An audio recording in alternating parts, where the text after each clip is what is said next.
নমস্কার বন্ধুরা, শুভ সকাল। সোনার সংসার থেকে চলে এসেছি। আজকে একদম সকালবেলায় ব্রেকফাস্টের কি করব সেই রেসিপিটা তোমাদের সঙ্গে শেয়ার করবো। আর হ্যাঁ, আজকে রবিবার, তাই একটু ব্রেকফাস্টে তো চমক থাকবেই। অনেক দিন পর আবার তোমাদের সামনে আসলাম, কিছুদিন একটু রেস্ট নিয়েছিলাম। যাই হোক, তো হ্যাঁ, চলো কি রান্না করি সেটা তোমাদের সঙ্গে শেয়ার করব। তোমরা সবাই করো, সবাই জানো, তাও শেয়ার করতে ভালো লাগে, তাই রেসিপিটা তোমাদের সঙ্গে শেয়ার করছি। চলো দেখতে থাকো। দেখো, পাউরুটিগুলোকে কিন্তু আমি একদম স্লাইস এরকমভাবে করে নিয়েছি। বুঝতেই পারছো কি হবে, তাও দেখা তোমরা দেখতেই পাচ্ছ আমি এখানে তাওয়া বসিয়ে দিয়েছি। আর প্রথমেই আমি একটু পাউরুটিগুলোকে ভালো করে সেঁকে নেব। যে 4টে পাউরুটিটা আমি কিন্তু কোনো তেল ঠেল কিচ্ছু দিইনি, এমনি জাস্ট পাউরুটিটাকে ভালো করে তাওয়া সেঁকে নিচ্ছি, দেখতেই পাচ্ছ বন্ধুরা। এইদিকে আমি নিয়ে নিয়েছি একটা গোটা পেঁয়াজ, আর এই যে ডিম দেখতেই পাচ্ছ। আর পাউরুটিগুলো একটু পিঠটা উল্টে দিলাম। তো বন্ধুরা, পেঁয়াজ কেটে দিয়েছি আর তার মধ্যে একটু লঙ্কা নিয়ে, এরপর এর মধ্যে দিয়ে দিলাম হলুদ গুঁড়ো আর দিয়ে দিলাম লবণ। আর এরপর বন্ধুরা ডিম দিয়ে নিলাম। এবার ভালো করে একটু ফ্যাটিয়ে নেব, তারপরে আবার আসছি। এরপর বন্ধুরা আমি কিন্তু এই ফ্রাইং প্যানে দিয়ে দিয়েছি সাদা তেল। দেখতেই পাচ্ছেন একটু সাদা তেল দিয়ে করছি। তেলটা একটু ভালো করে গরম হয়ে যাক, তারপরে ডিমের মিশ্রণটা দিয়ে দেব। বন্ধুরা, তেলটা ভালো করে গরম হয়ে গেছে, এবার এই যে ডিমের মিশ্রণটা দিয়ে দিলাম। এরপরে বন্ধুরা পাউরুটিগুলো কিন্তু এই ডিমের মিশ্রণের ওপর থেকে দিয়ে দিলাম। ডিমে ছিল, তোমরা দেখতে পেয়েছিলে, পেঁয়াজ, কাঁচা লঙ্কা, হলুদ গুঁড়ো আর লবণ। পাউরুটিটাকে দিয়ে নিলাম, একটু ভালো করে হোক, দেখতেই পাচ্ছ বন্ধুরা। আমি কিন্তু নিচের যে পোর্শনটা ছিল সেটা উল্টে আবার এইদিকে দিলাম, একটু ভালো করে দুই দিকটা ভাজা ভাজা হবে। কেমন লাগছে বলো, দারুণ না? চলো তারপরে আবার আসছি। একদম কিন্তু রেডি। আর এইদিকে আরেকটা বসিয়ে দিয়েছি তোমাদের দাদা নবদার আর আমার জন্য। দেখো, আমি কিন্তু নিয়ে নিয়েছি ডিম টোস্ট বলো, এগ টোস্ট বলো, যে যেটা, ডিম পাউরুটি সব। একটা আমি নিয়েছি, একটা তোমাদের নবদার জন্য রেখে দিয়েছি। আর এর উপর দিয়ে একটু সস নিয়ে নিলাম। সসটা তো লাগেই বলো।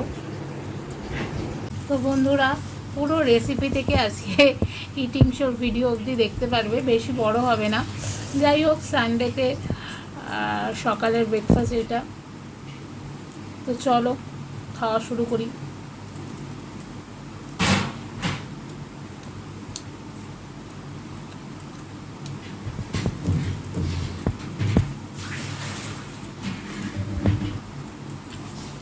ভালোই হয়েছে বেশ।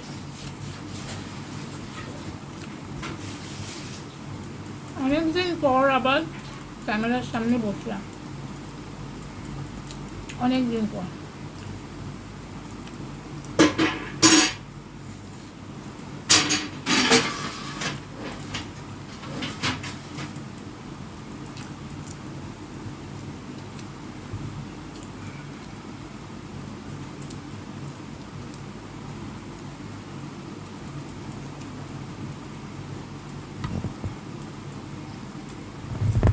আজকে ভিডিওটা একটু অন্যরকম হবে, একদম রেসিপি থেকে খাওয়া। দেখো, সবাই কমেন্ট করো।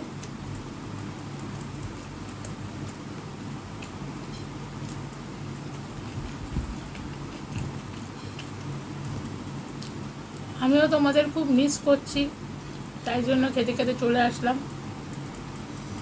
তোমরা আমার সব পরিবারের মানুষ,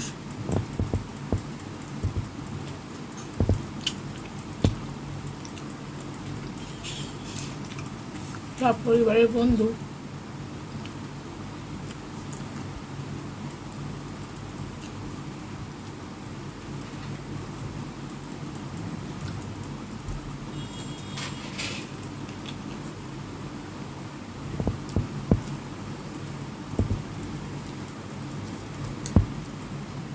আরেকটা কথা কি,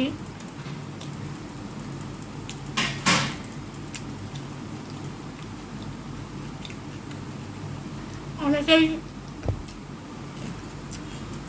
জানতে চেয়েছো যে আমি বাড়িতে আসবো কি না, বা আমি পার্মানেন্টলি বাপের বাড়িতে থেকে যাব না, সেরকম কোনো ব্যাপার নেই। কারণ আমার বাবা চলে যাওয়ার পর মা বোনকে দেখতে আমাকে মাঝে মাঝেই ওই বাড়িতে যেতে হয়। আর তোমাদের নবদা আমাকে কোনোদিনই আটকায়নি। যখনই আমার মনটা টানে আমি ওখানে চলে যাই, তোমাদের নবদাও আমাকে পাঠিয়ে দাও। তো মেয়ে হয়েছে বানিয়ে এই নয় যে সর্বক্ষণ শ্বশুর বাড়িতেই থাকতে হবে, বাপের বাড়িতে যাওয়া যাবে না, সেটা নয়। দরকার, কারণ অনেক কিছু থাকতে পারে, সুবিধা অসুবিধা, এই নিয়েই তো আমরা মানুষ, তাই না? আর এখন আমার কাছে দুটো বাড়ি, তাই ওই বাড়িতেও দেখতে হবে, এই বাড়িতেও আসতে হবে, মিলিয়ে মিশিয়ে এদিক ওদিক করি, এই হচ্ছে ব্যাপার।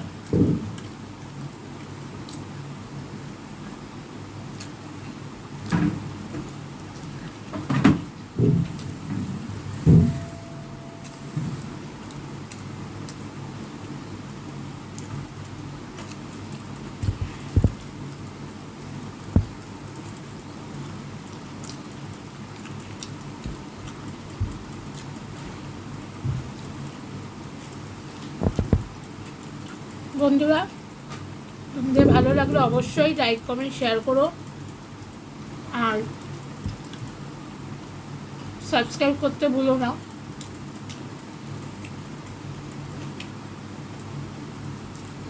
সোনার সংসারের পাশে থেকো, সাথে থেকো, এটাই বলবো।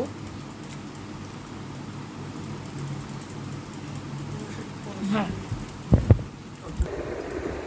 তো বন্ধুরা জায়গা বদল হয়ে গেল, দেখবে তো, আমি কখনো এখানে কখনো ওখানে চার পাকে ঘোরাঘুরি করি। তো যাই হোক, ওইখানে একটু কাজ আছে তোমাদের নবদা, তাই আমি এখানে চলে এসেছি।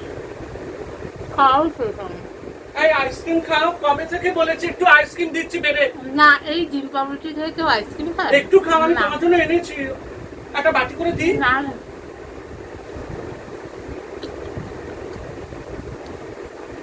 আমাকে তোমাদের নবদা 4 গুণ বানিয়ে দেবে, এমনিতেই 2 গুণ আছে। এই আইসক্রিম ডিম খেয়ে বলে ডিম পাউরুটিকে বলে আইসক্রিম খাবে।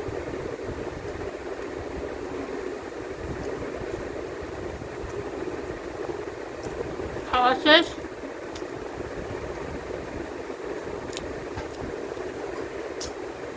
আজকের মতন আমার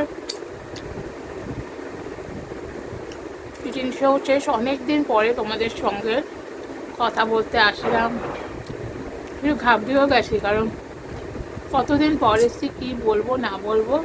যাই হোক, আমি এই বাড়ি ওই বাড়ি 2 বাড়ি করবো, কারণ ওখানে আমার মা বোন রয়েছে। মা বোন থেকেও ঠাকুমা রয়েছে, ঠাকুমাকেও দেখতে চাই, জেঠুরা রয়েছে, আমার দিদা বাড়ি রয়েছে, আমার দিদা আছে। তো আমাকে দুদিকই ব্যালেন্স করতে হয়। না আমি খাবো না, না একটু আইসক্রিম দিন, এই হচ্ছে ব্যাপার। তো এটাই তোমাদের পরিষ্কার করে, কারণ আমার বোন এখনও অনেকটাই আমার কাছে অনেকটাই ছোট, তো সেই জন্য আমাকে ওখানে যেতে হয়। আজকে অনেক দিন পর তোমাদের সঙ্গে কথা বলে খুব ভালো লাগছে। তোমরা সাপোর্ট করো, এটুকুই বলবো আমাকে। আর আরেকটাও কথা,